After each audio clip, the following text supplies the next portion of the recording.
All right, so I have magically got this car up in the air without a lift and, you know, the convenient compressed, I think like the low pro jacks that just lift the car up.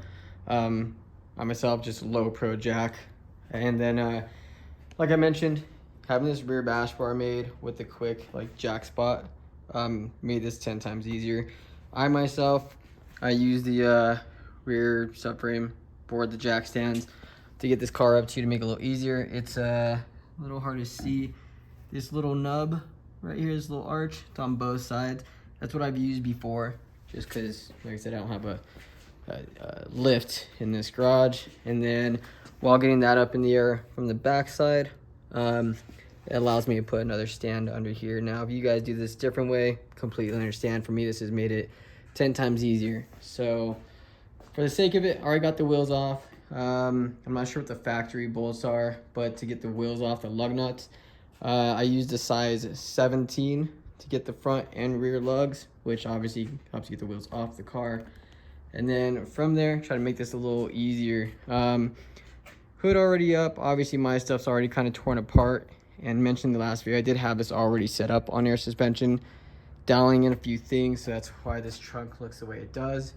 But I'm gonna go over some of the stuff that I did to get this removed, to give you access for a lot of this stuff, but we'll touch back more on all this anyways when I reinstall the air suspension. But for now, like I said, getting all of this torn apart and giving you access to get the stock suspension off, and then kind of prepping the front too to get all the air management stuff set up. So the hood open, the convenience of some of these, they are just these like little circular, I guess like more metal kind of clips. You'll see them sporadically along the driver and passenger side in the front. Just a flathead. Once you rotate these, it'll unlatch and allow you to pop these up. This guy here will have one on this back side, 2, 3, 4, 5, and then right here, these two do overlap, more so like this. So this to this guy. So you want to do the center one off first. Once you remove that, you'll pull off one of the other two panels, and then obviously that last one, which then at that point you'll have what looks like just like bare bones to the front end of this car. You'll be able to see pretty much everything, especially when you remove this. I will go ahead and tear into this, how to remove this when we do the air suspension install instead. But for the sake of it, with this removed, to give you a better eye, for the stock strut, we have a bolt back here, the head of it. And underneath, we can see a little easier as well. Yours will not look like this. I kind of did the diligence to shave this out to make it easier for everyone to kind of see what's going on in here. So front driver's side strut, as I mentioned, there's the bolt right here in front of my finger, and the nut on the back side. So it's a pretty tight access to get to. What you will generally have to do, and it should be a T30. Obviously, this has been done quite a few times, even before I received this car. But they are a T30 star, like Allen key. I can show you guys what that looks like. I have a T28. Lost it a while ago, so hence why I kind of shaved this out to get easier access to these bolts. But you will have to remove this whole liner from driver passenger side, and then once this is removed entirely, it'll give you access a lot easier to get to that top bolt. And then luckily same size is an 18 for this bottom one. That will allow you access to pull this strut out. And then don't forget factory, more than likely, if you have the mag ride, it's just this little clip. You'll separate this. Once the top and bottom bolt are removed, you can pull the whole strut out. So a little more light and room on this side. Like I said, same thing. I kind of shaved out the liner just so I could kind of wedge my tools in there a lot easier. It is just a tight fit. But from underneath, liner removed. This, once you removed all the bolts, you kind of tilt it up and wedge it out from underneath, like so. This, you'll have the same thing. Few of these bolts, these little clips along the top. I use obviously a piece of wood to wedge this up, so I'm not having to struggle holding up with my arm. but it does give you a lot more room to get like an extension, the 18, and a socket ratchet to get in there to remove the top. So luckily that's pretty straightforward. There's not a whole lot of other sizes or work to be done with that. And then coming along this backside, try to make it a little easier to see. Mine's gonna be, again, way different. I removed the whole rear bumper of this car, and then I sectioned out my liner. Same process. You'll have the T30 bits underneath some of these little spots right here, lining all the way through and around. You'll pull the liner back out, and then to have access to the top, you will have this going to the air box, your filters. You can see wedged right in back there, and it connects right up here. Now, mine will not look like yours. There's actually a bracket right here on this backside that goes to a bolt right here that holds it in. So there'll be one, and then, I mean, old plastic, obviously. 2011, what this car is, a lot of it's pretty sensitive and brittle, so be cautious. You might break something might kind of crack or snap, as you can see. For me, I mean, it's easy to kind of go and just pull this out. It doesn't wiggle out or fall off, thankfully, but it does give me a lot easier access to have this back bumper situation taken care of, so I can have faster access to this rear strut. So again, mag ride on mine, so it is just this clip, separates, top bolt, another same 18, and then this guy at the bottom of the strut, the nut, the bolt, 18. So front, rear, 18 is all you need to get pretty much this whole assembly out. This is a long single bolt that goes through, so careful with that. Obviously, to get this off easier, take tension off the rear sway bar.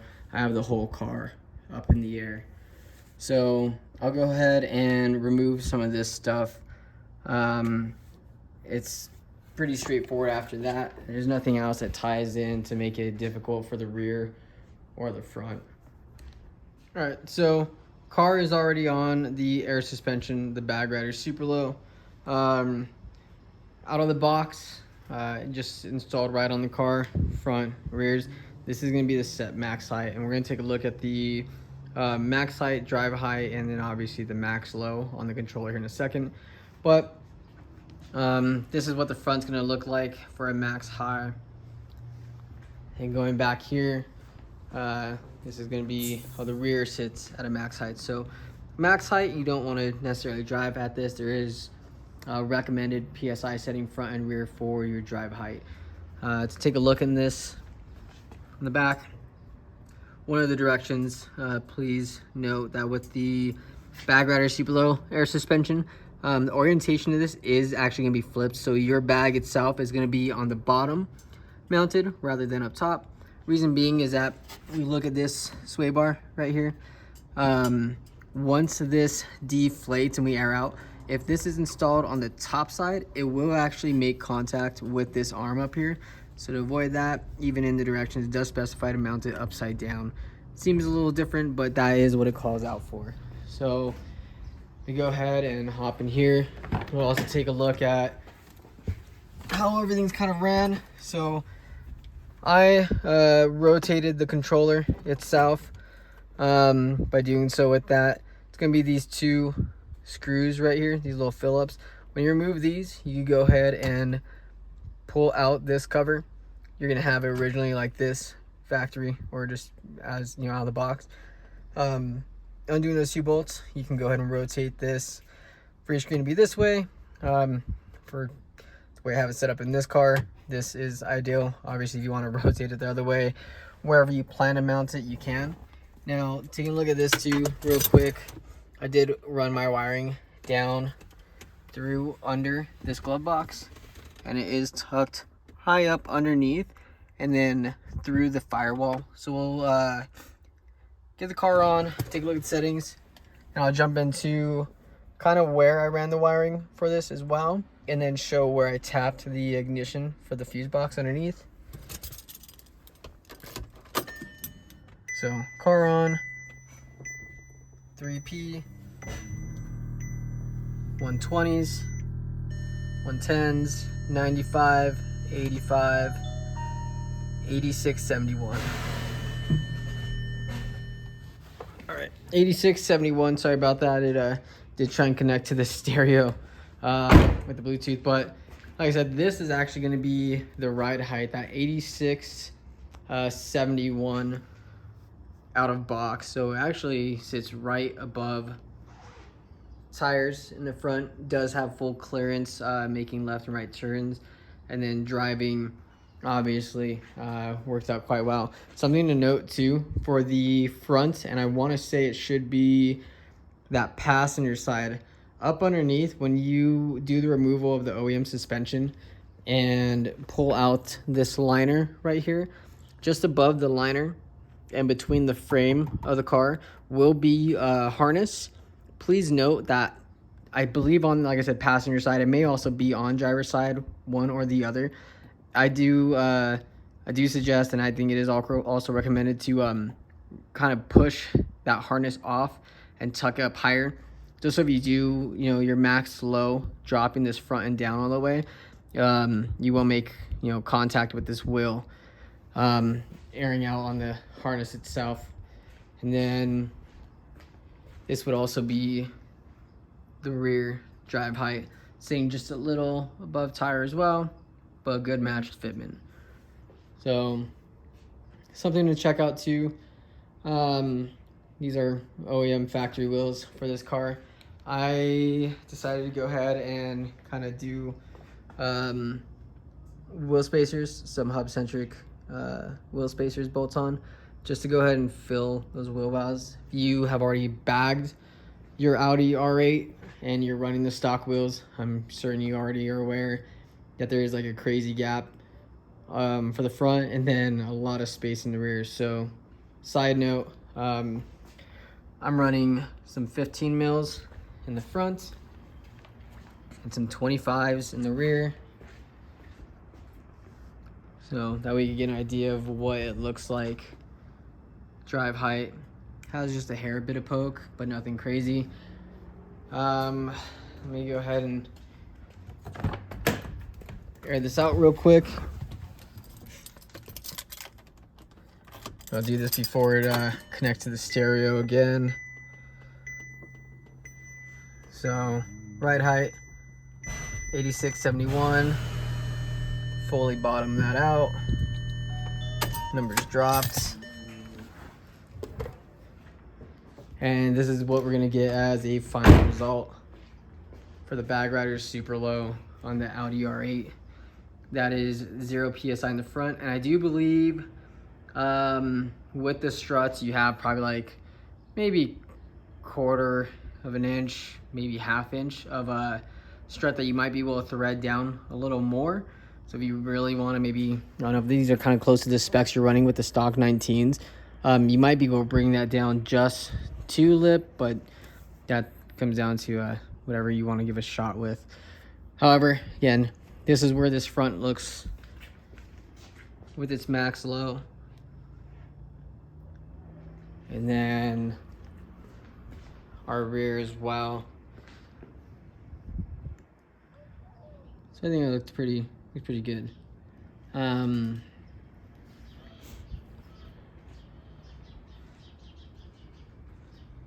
Back side of the car.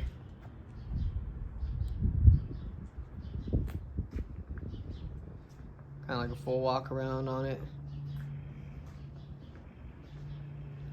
I know with the R8, the side skirt extension front lip really helps the car pop, brings it down just a little bit more.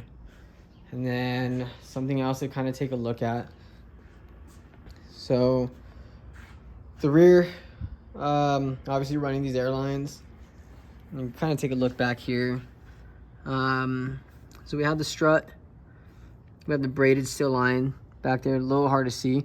It is back towards the heat shield, and then it turns in going towards the nose of the car, tucked behind the fender liner. So again, I'm missing my entire rear, sectioned it at the top, but I did run it back behind. You might be able to get away kind of with the same thing. It's down underneath and then behind the fender liner. With that, my airline comes down right about here, and then underneath this side skirt, there are, I think, probably 10 or so, maybe 12 bolts underneath running along driver's side and passenger side of the car. I chased the rear up the front of the fender liner, behind the wheel, and then behind this cover, kind of tucked underneath the trunk.